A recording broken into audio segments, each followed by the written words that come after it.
이게 화요일은 이제 그 장소가 두 군데예요. 첫 번째는 성전이고요. 두 번째는 어디죠?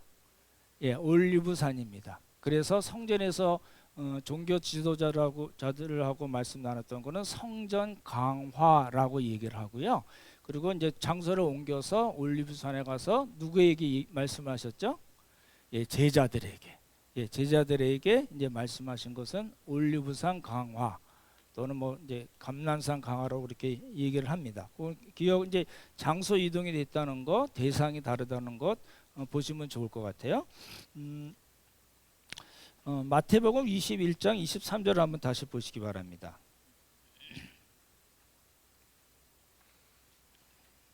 같이 읽을까요? 21장 23절 시작. 예수께서 성전에 들어가 가르치실새 대제사장들과 백성의 장로들이 나와 이르되 내가 무슨 권위로 이런 일을 하느냐 또 누가 이 권위를 주었느냐. 거기 23절에 보시면 예수께서 어디 들어가셨다고요? 성전에 들어가 화요일날 아침 일찍 성전에 들어가서 이제 종교 지도자들하고 이렇쿵저렇쿵 말씀하셨던 그것 때문에 이제 성전 강화라고 하고요. 24장을 한번 보시기 바랍니다. 24장 3절입니다. 같이 읽죠. 24장 3절입니다. 시작. 예수께서 감람산 위에 앉으셨을 때에 제자들이 조용히 와서 이르되 우리에게 이르소서 어느 때에 이런 일이 있겠사오며 또 주의 임하심과 세상 끝에는 무슨 징조가 있사오리까. 그래서 예수께서 어디에 앉으셨다고요? 감람산 위에 앉으셨을 때. 그러니까 그래서 이제 성전 강화 그리고 또 뭐라고요? 올리브산 강화 또는 감람산 강화라고 이제 이야기한다는 겁니다. 보십시오. 이제 다 이제 두 가지를 설명을 드렸고 이제 성전 강화는 이제 이름은 좋을 것 같아요. 이제 우리가 여러분이 성경을 읽으실 때 이렇게 잘라 읽고 이러니까 이렇게 쭉 연결이 안 돼서 제가 전체를 다 이렇게 연결해서 해놓은 건데요. 성전 강화에 나오는 예수님의 대적자들로 나오는 사람들은 첫 번째 따라했죠. 대제사장, 사두개파, 백성의 장로들, 바리새파, 헤롯 땅. 이건 뭐냐면은 그 대제사장들은 다 사두개파입니다. 사두개파 이제 오늘 설명을 드릴 거예요. 그리고 백성의 장로들도 사두개파에 해당되는 걸로 보고 그리고 서기관과 바리새인이라는 표현이 자주 나오잖아요. 그다음에 율법사라는 표현도 나오는데 서기관, 율법사는 다 바리새파 사람들입니다. 그러니까 대표적으로 사두개파 그리고 바리새파가 있다라는 거고요. 헤롯 땅은 종교 집단이 아니고 정치 집단입니다. 그래서 이 성전 강화에 예수님의 적대자들로 나오는 사람들은 바리새파와 사두개파, 바리새파 그리고요 누구요? 헤롯 땅입니다. 예, 세 파가 있다는 걸 기억하시면 좋을 것 같고, 그래서 이제 우리가 이제 쭉 살펴볼 거는 이제 종교 지도자들이 예수님의 권위에 대해서 이제 도전하는 거 나오고 거기에 대해서 예수님께서 비유로 말씀하시고 또 바리새파가 그 헤롯 땅이랑 같이 와가지고 가이사에게 세금을 바쳐야 되느냐 마느냐로 예수님을 걸려고 그랬습니다.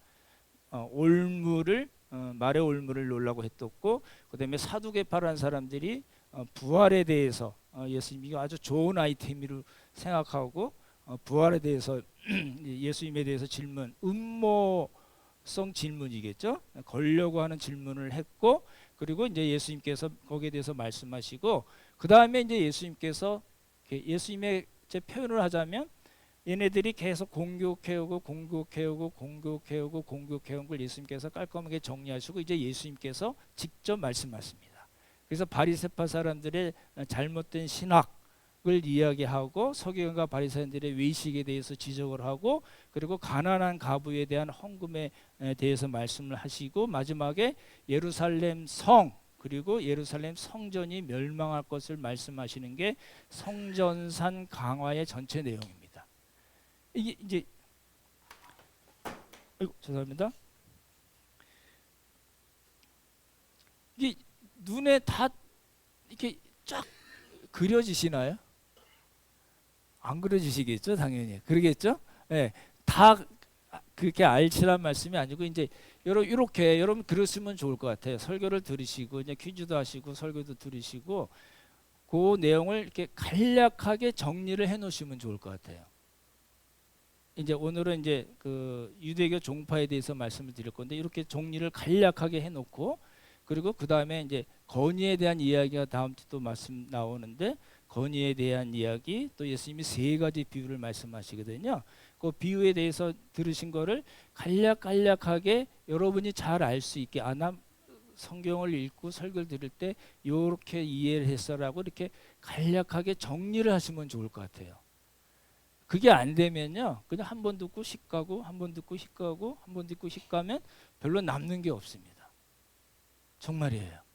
신앙생활을 수십 년 했어도요, 21장부터 시작되고 22장, 23장 그 바리새인과 서기관들에서 예수님이 따다다닥 말씀하시고 예수님께서 마지막에 그 여러분 잘 아시는 뭐 이 열처녀 비유, 뭐 달란트 비유, 양과 염소의 비유를 쭉 말씀하시는데 그러셨나 보다 하고 그냥 지나가면은 남는 게 없어요. 남는 게 없으면 우리 삶이 바뀌지가 않습니다. 그러니까 꼭 부탁드리는데요. 혹시 예배 빠지셔도 들으시고 간략하게 이렇게 정리를 길게 안 하셔도 돼요. 여러분이 듣고 이해하신 만큼 이렇게 간략하게 이렇게 메모를 하시면 좋을 것 같아요. 하실 수 있겠죠? 예? 네, 하셨습니다. 안 하신 분도 하십시오. 예, 굉장히 중요한 거라고 생각이 돼요. 이제 예수님의 마지막 일주일을 그렇게 정리를 하시면은 여러분이 이제 나중에 신앙생활 하시거나 또 성경을 읽으실 때 이제 해놓은 걸 다음에 또 읽으실 기회가 있을 거거든요. 그러면 또 플러스 해놓고 하면은 이게 나만의 주석이 이렇게 하나 만들어지는 겁니다.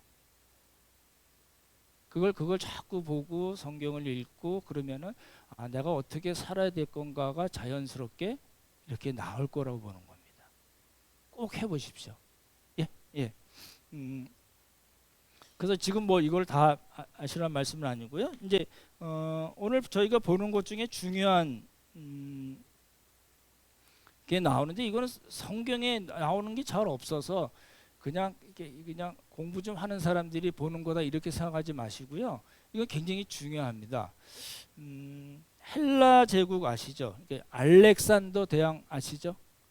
예, 우리 알렉산더 대왕이 이제 뭐 인도까지 다 그냥 먹었잖아요. 그러고 나서 이제 죽는 바람에 나라 헬라 제국이 갈라지는데 성경과 관계된 거는 두 제국입니다. 프톨레미 왕조. 이건 또 뭐야? 이러지 마시고요.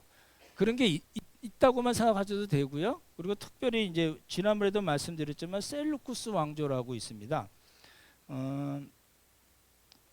말씀드렸던 안티오쿠스 4세, 안티오쿠스 에피파네스, 자기가 신의 현원이라고 얘기했던 제우스 신이 나로 나타났어 이렇게 얘기한 안티오쿠스 4세가 있습니다. 그래서 안티오쿠스 에피파네스라고 그러는데 사람들이 듣고서 뭐라서 미친놈, 그래서 안티오쿠스 에피마네스라고 얘기한 사람이 있거든요. 이게 이 사람이 왜 중요하냐면 이 사람 때요, 잘 보시면요, 이제 지금 사두개파를 설명하려고 그러는 거예요. 이 사람 때 대제사장을 유대교회, 유대 사람이 아니잖아요. 이스라엘 사람이 아닌 그 셀루쿠스 왕조라는 헬라 제국의 왕이 유대교의 대제사장을 임명을 해요. 근데 우리가 잘 아다시피 구약 율법에서는 대제사장은 누구의 자손만, 직계 자손만 대제사장이 될 수 있나요? 예, 아론이요. 그러니까 아론의 직계 자손만 종신제거든요. 그것도 죽고 나면 그 다음 사람이 하고 그 다음 사람이 하는 건데 이건 그거 없이 그냥 자기네들이 임명을 했어요. 자기 마음에 드는 이 사람을 임명했는데 아론의 직계 후손이 아니에요. 이제 그래서 문제가 되는 거예요. 거기서부터 문제가 되는 거거든요. 그래서 그 안티오쿠스 4세 이 사람들이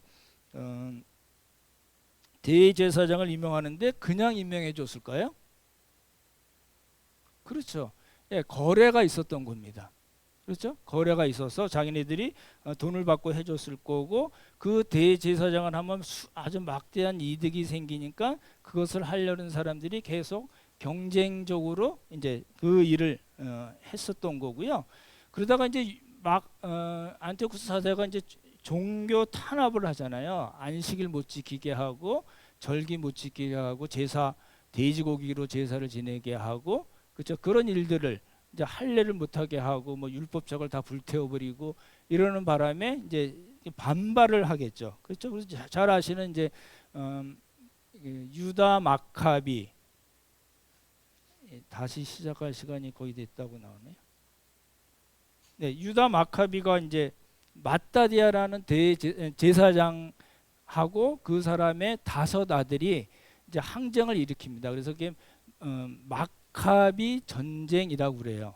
셋째 아들이 유다 마카비인데 마카비는 이게 햄머 망치라는 뜻이거든요. 그러니까 게릴라전으로 이제 싸움을 잘했기 때문에 그 사람 이름을 따가지고 별명을 따가지고 유다 마카비 항쟁이라고 그러거든요. 예, 그 마카비 항쟁을 할 때 하고 나서 이제 성공을 했어요. 성공을 했는데 마따디아의 5째 아들이 요나단이라고 합니다. 따라해보죠. 요나단. 예, 요나단이 자기가 제사장의 라인이긴 하지만 아론의 직계가 아니거든요. 그러면 뭘 할 수 없었냐면 대제사장을 할 수 없는데 요나단이 대제사장을 했어요. 이게 문제가 된 겁니다. 잘 보십시오. 그 안티오코스 셀루코스 왕조 때 이제 3명의 대제사장을 임명을 하거든요. 그렇게 임명을 하고 한 몇 년 동안 공백이 생기고 그리고 이 하스몬 왕조라고 그러죠. 하스몬 왕조에서 유다 마카비가 나오고 그리고 요나단이라는 그 5째 아들이 자기가 총독을 하면서 대제사장을 같이 했어요. 대제사장을 같이 하니까 여기에 대해서 이제 반응이 있을 거 아니에요. 나 저걸 정말 못 본다. 저런 XX가 있어. 그래가지고 의의 교사라고 불려졌던 사람을 중심으로 쿰란 공동체 사회 쪽에 가서 쿰란 공동체를 이뤘던 사람들이 있어요. 한 3,000명 정도 되는데요. 그 사람들을 뭐라 그러죠? 예, 에세네파라고 합니다. 따르서 에세네파. 예, 성경에 에세네파라는 말은 안 나옵니다. 에세네파가 있고요. 야, 이거 잘 됐네. 나도 이제 한번 우리도 대제사장도 해먹고 좀 똥똥거리고 먹고 살아야지 그러고 그 사람들에게 빌붙어서 살았던 그런 사람들이 누구라고요? 예, 그게 사두개파입니다.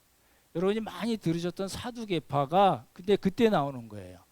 그러니까 그 헬라 제국에 반대해서 전쟁을 일으키고 그리고 자기네들이 정권을 잡았을 때 대제사장까지 같이 해먹었던 요나단에 대해서 나는 정말 족골 못 봐라고 한 사람들은 SNF하고 그리고 내가 우리가 저 사람 때 붙어서 대제사장을 해먹어야지 종교 성전을 중심으로 한 종교 귀족이 되었던 사람들이 뭐라고요?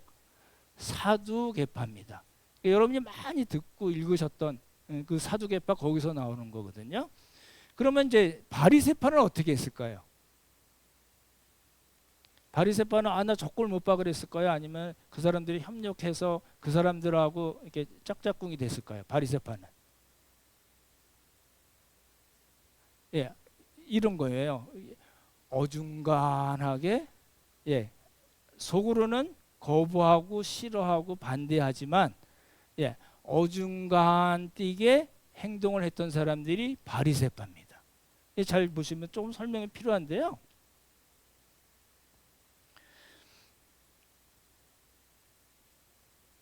바리새파 사람들은 이제 대놓고 반대하지도 않고 대놓고 협력하지도 않으면서 어중간하게 하면서 뭐니 뭐니 해도 우리는 율법이야 로 간 거예요. 잘 보십시오. 바리새파가 왜 예수님께 욕을 먹었냐면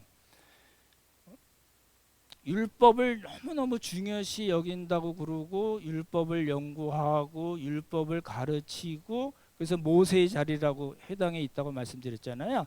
그 말씀을 가르치고 난 오직 말씀이 우리 식으로 얘기하면 오직 말씀으로 산다고 그러면서 이 사람들이 나중에는 처음엔 그렇게 시작했는데 나중에는 쓱 변질합니다. 어떻게 변질하냐면 나중에 권력을 잡게 돼요. 그래서 한 10년 정도 하수만 왕조에서 권력을 잡고 떵떵거리고 살다가 사두개파에 밀리거든요.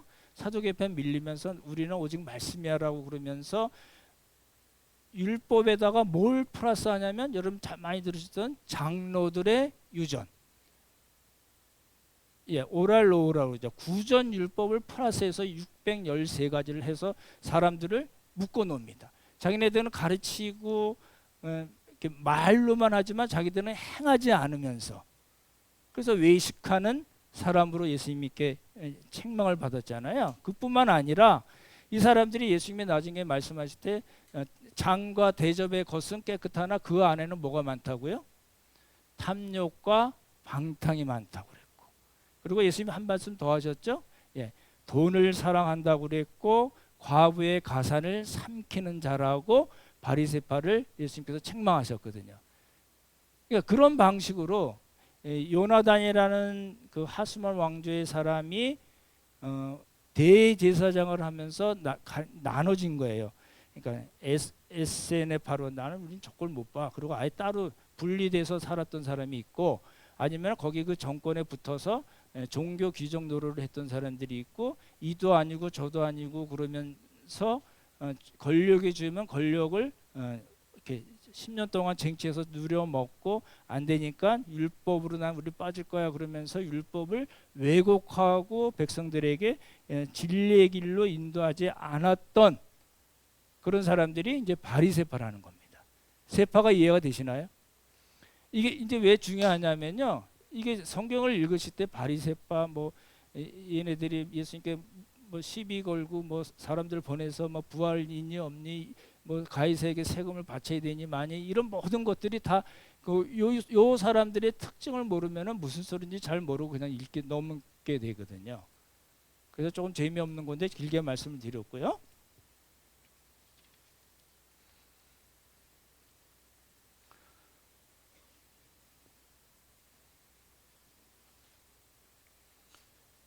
또 뭐가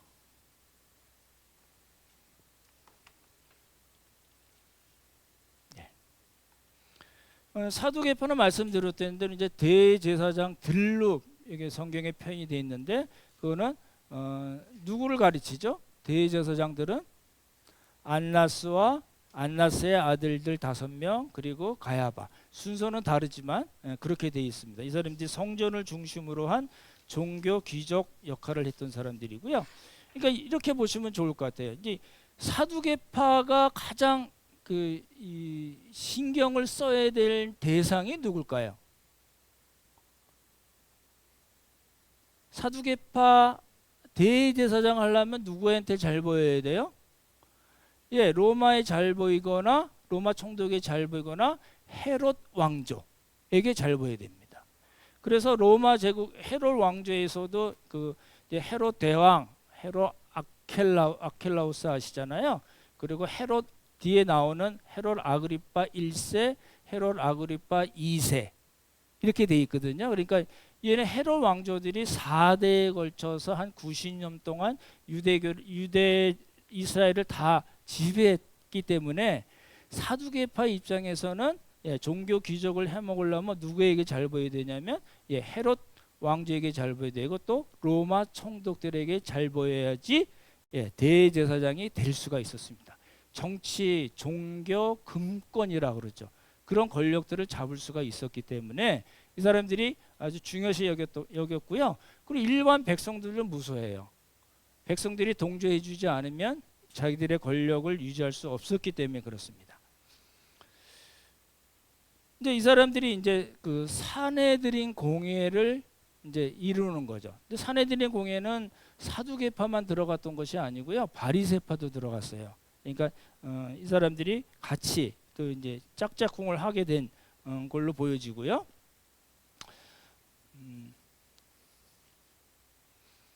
잘 보시죠. 오늘 성경 얘기는 안 하고 다른 얘기만 할 겁니다.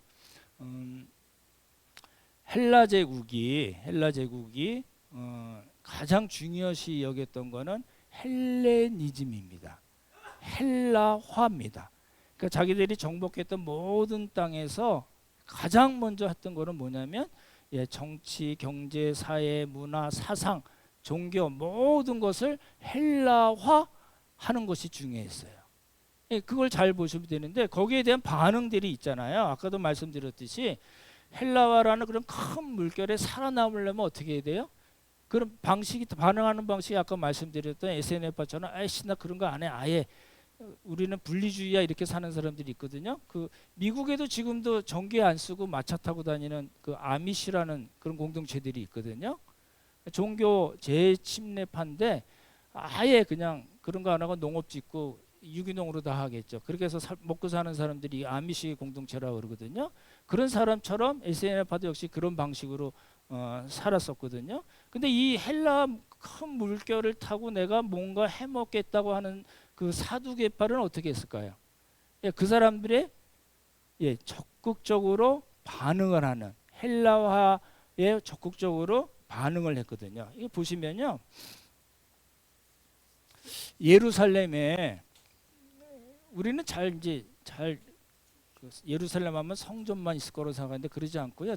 짐나지움이 뭐죠?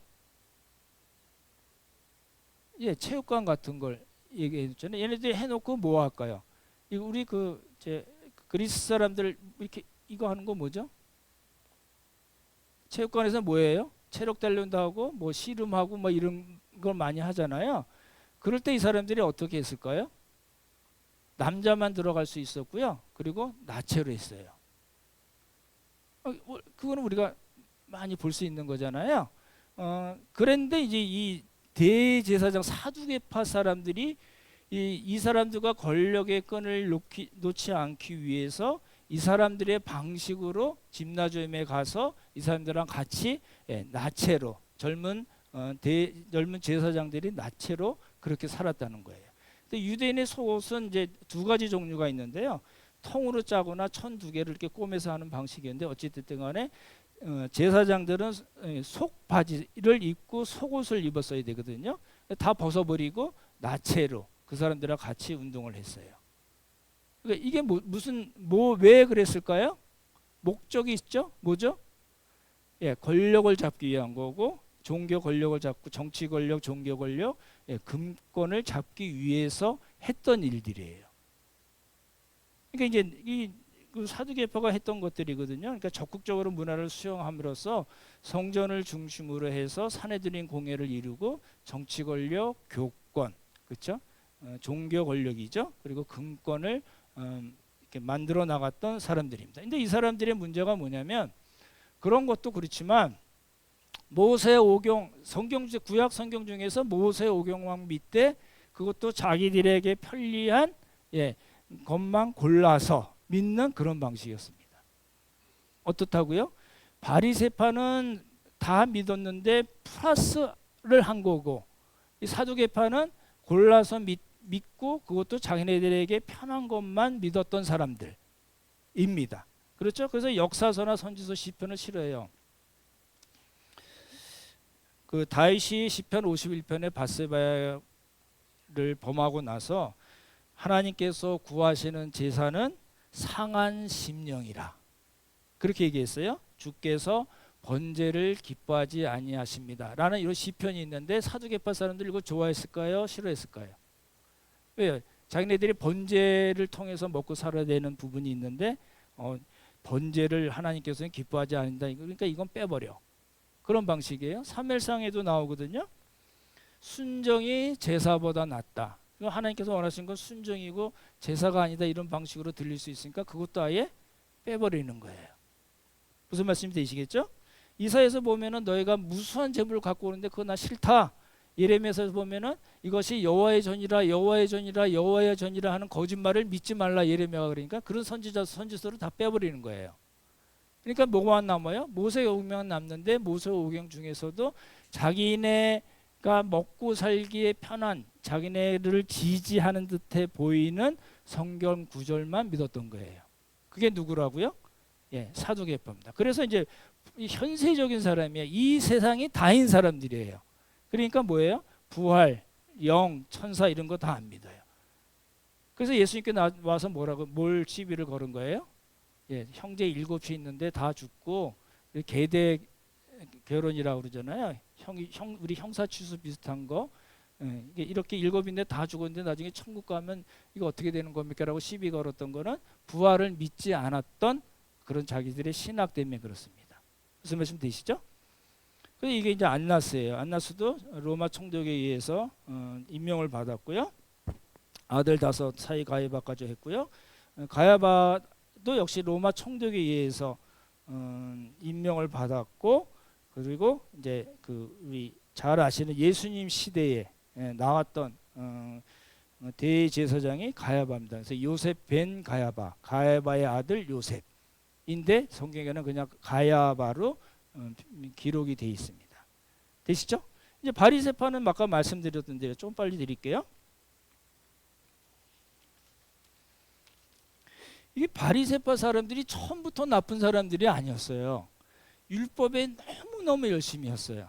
율법에 열심히 했는데 안티오쿠스 헬라 제국 안티오쿠스 4세가 종교 탄압을 하니까, 그죠? 이제 마따디아, 유다 마카베 이런 그 사람들이 항쟁을 일으킬 때 이 사람들이 이제 같이 하스몬 왕조랑 같이 이제 전쟁을 일으켰던 사람들이거든요. 굉장히 잘 싸우고 그랬습니다.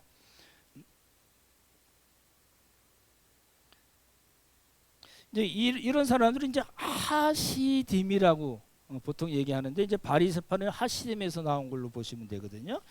근데 이제 아까 말씀드렸던 대로 하스몬 왕조 요나단이 대제사장이 되면서 이 사람들이 처음에는 비판하고 반대하는 입장에 있고 핍박도 많이 받았거든요.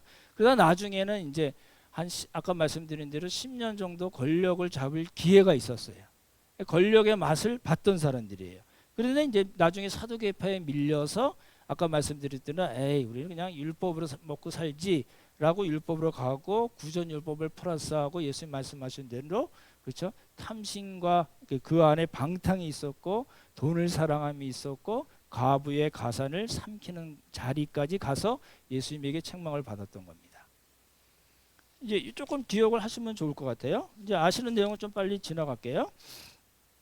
그래서 이제 이 사람들은 아주 근본적으로 우리는 의로운 사람이야 라는 게 굉장히 강하기 때문에 세리 뭐 이런 사람들, 그다음에 창기 이런 사람들 아예 죄인으로 낙인을 찍어버리고 기도할 때도 하나님 우리는 그렇게 저렇게 안 돼서 감사해요. 우리는 구제하고 금식하고 하나님께 기도하는 사람이에요 라고 이야기하면서도 다 외식에 빠졌고, 그렇죠? 그 안에는 탐욕과 방탕이 있었고 돈을 사랑함이 있었다라는 겁니다. 그래서 예수님이 이제 그렇게 말씀하시죠. 제가 거꾸로 가고 있나요?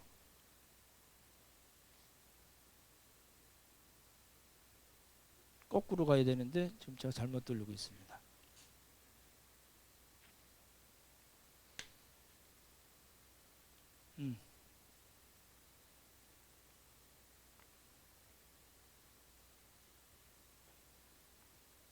예.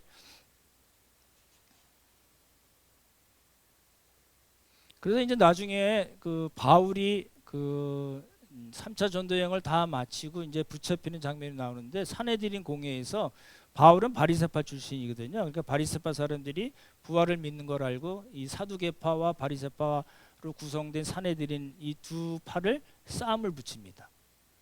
예, 그런 장면이 이제 사도행전의 뒷부분에 나오고요. 이제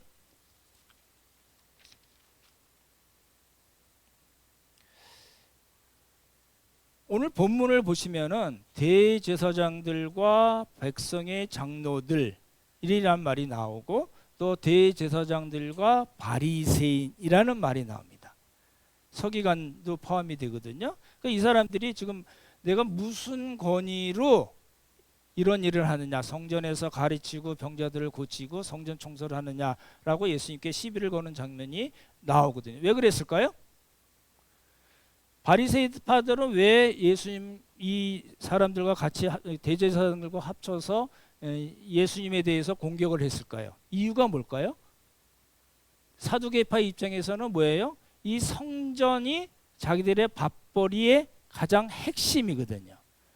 그리고 예수님 바리새파 입장에서는 자기네들이 율법을 가르쳐야 되는데 예수님이 자기네들이 가르치는 율법보다 훨씬 더 그렇죠? 이게 정말 율법에서 말씀하신 것을 가르치니까 이 자기네들의 위치, 기득권이 흔들렸기 때문에 이제 공격을 하는 수밖에 없었다는 겁니다.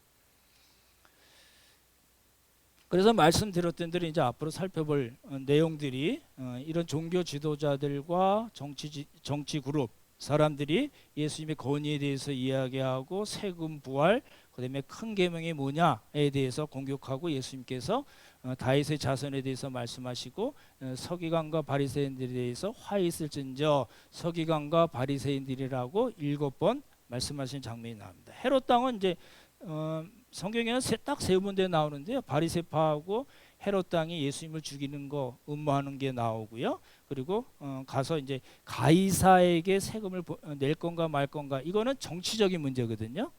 정치적인 문제로 예수님을 걸려고 했던 헤롯 왕이 있습니다.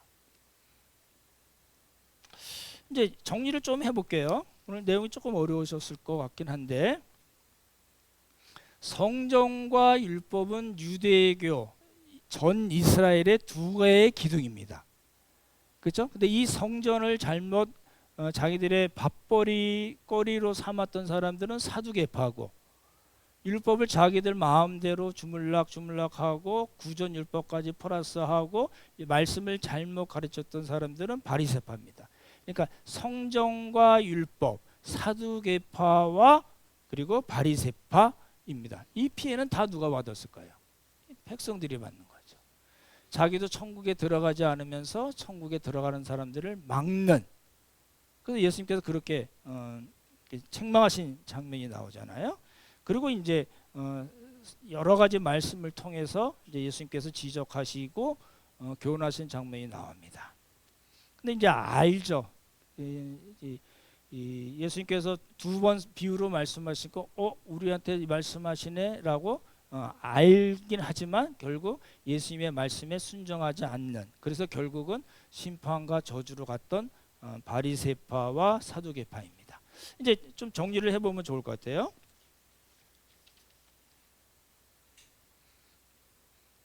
잘 보십시오.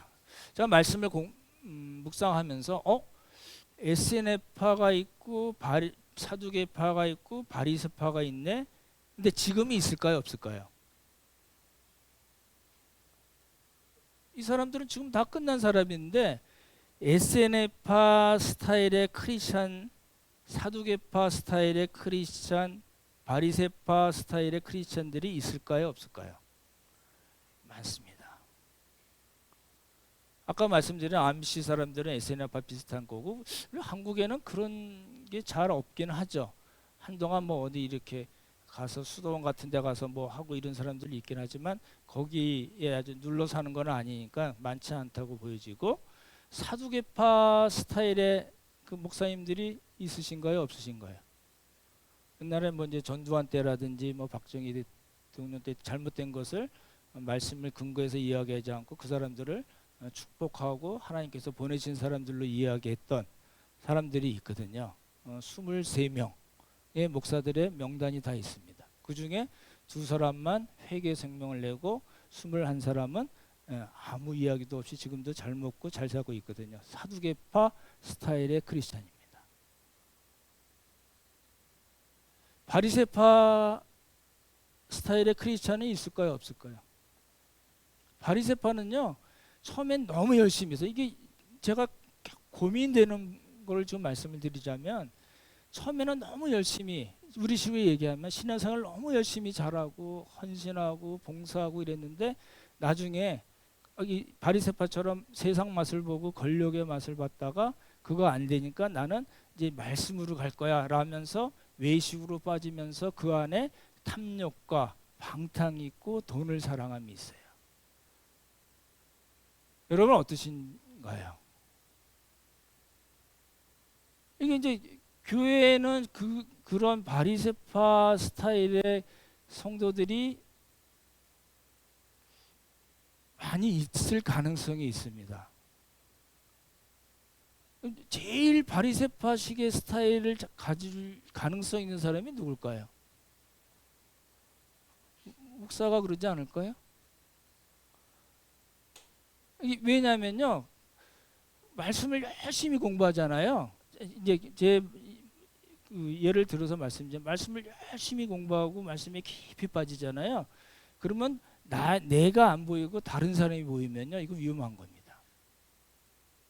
아, 저 사람은 이 말씀에, 이 칼 같은 말씀에 비춰보니까, 이야, 너 어떡하냐, 이렇게 갈 가능성이 많거든요. 이거 제일 위험한 사람이 누구예요? 목사입니다. 신앙생활을 오래 하셨던 분들이 성경의 말씀을 잘 알고, 그리고 매일 말씀 묵상하고 공부하고 연구하면서 떠오르는 게, 나 왜 그 사람이 떠오르지? 이러면 위험한 겁니다. 조심하셔야 되잖아요. 그죠? 사두개파 신앙은요, 목표가 이 세상입니다.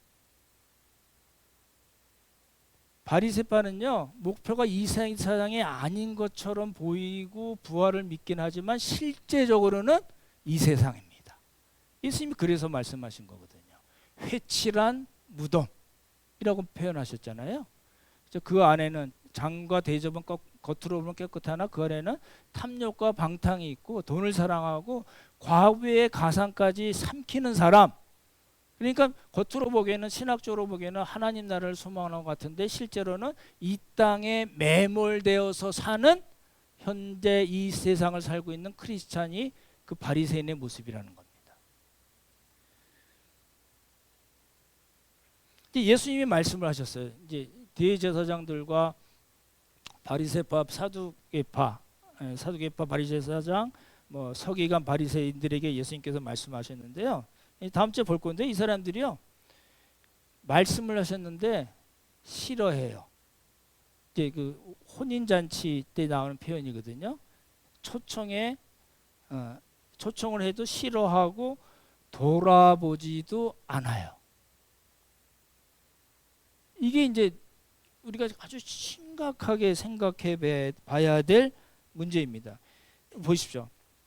우리가 살면서요, 5분만 더 말씀드릴게요. 우리가 살면서 가장 조심해야 될 게 뭐냐면요, 강하게 부정하는 것도 아니고요, 강하게 긍정해서 거기에 또 빠지는 것도 아니고요, 무관심입니다. 반응을 안 보여요. 반응을 안 보이면 무슨 문제가 생길까요? 아무런 변화가 없거든요. 아무런 변화가 없으면 결국은 심판과 저주예요. 나중에 이제 그 비유 때 계속 말씀을 드릴 거거든요. 예, 그렇게 가면 안 된다는 겁니다. 여러분, 그 말씀을 읽고 여러분이 퀴즈도 보시고 연구도 하시고 설교도 듣고 아까 말씀드렸던 대로 이렇게 하나씩 정리해 나가는 거 너무 중요한데요. 그러고 말고 아무런 반응이 없이 살아버리면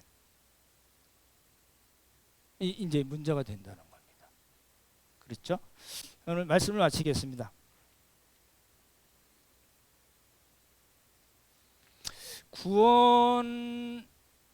구원을 얻는 믿음은요, 구원을 얻는 믿음은 나는 믿어, 나는 하나님이 계신 거 믿어, 예수님이 나를 위해서 구원하신 거 믿어.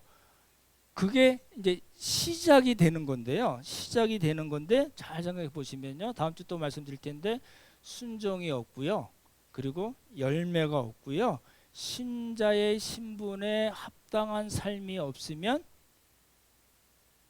다시 생각해 봐야 되는 거예요. 제가 좀 아니라고 말씀드리지 않았어요. 제가 굉장히 조심스럽게 표현하는 건데요. 구원을 얻는 믿음, 나는 예수님을 믿는다고 하는, 예수님께서 나를 위해서 십자가 못 박혀 돌아가시고 3일 만에 부활하셨다고 하는 그 믿음이 있어야지 구원을 얻는데, 만약에 그분이 순종하는 것이 없고 전혀 열매가 없고 신자의 신분에 합당한 그런 삶이 전혀 없다면은 구원을 얻은 것일까? 우리가 생각해 봐야 된다는 겁니다. 말씀을 마치겠습니다. 지금도 우리가 살고 있는 이 시대에도 에세네바 같은 사람들이 있고, 그리고 사두개파 같은 사람들도 있고, 바리새파 같은 사람들도 있습니다. 칼 들고 원수를 죽이겠다고 하는 그런 열심당원 같은 사람들도 있을 수 있지만, 우리들의 입장에서는 정말 하나님의 말씀에 근거해서 우리의 삶, 매일매일의 삶을 하나님께서 원하시는 방식으로 완전하진 않지만 하나하나 우리가 이루어 나가고 하나님께 감사하고 정말 우리를 구원하신 하나님을 찬양하고 우리가 드릴 수 있는 최소한의 것이라도 기쁨과 감사로 드리는 그런 삶을 산다면 우리의 구원의 확신은 더 확고해지고 우리가 날마다 기쁨과 감사로 살 수 있으리라 생각합니다. 이런 복이 우리 모두에게 있기를 예수님의 이름으로 축원합니다. 참 좋으신 성부성자 성령 하나님, 예수님 당시에 있었던 사람들, 이런저런 사람들의 이야기를 통해서 우리는 어떻게 이 세상을 살아나갈 것인가를 살펴보았습니다. 하나님 도우시고 함께 하셔서 우리 예수님의 말씀에, 예수님의 인도하심에, 또 말씀과 함께 역사하시는 성령님의 인도하심에 반응하는 우리 모두가 되도록 주님 복을 허락하여 주시옵소서. 하나님 은혜 감사드리오며 귀하신 예수님 이름 받들어 기도드렸사옵나이다. 아멘.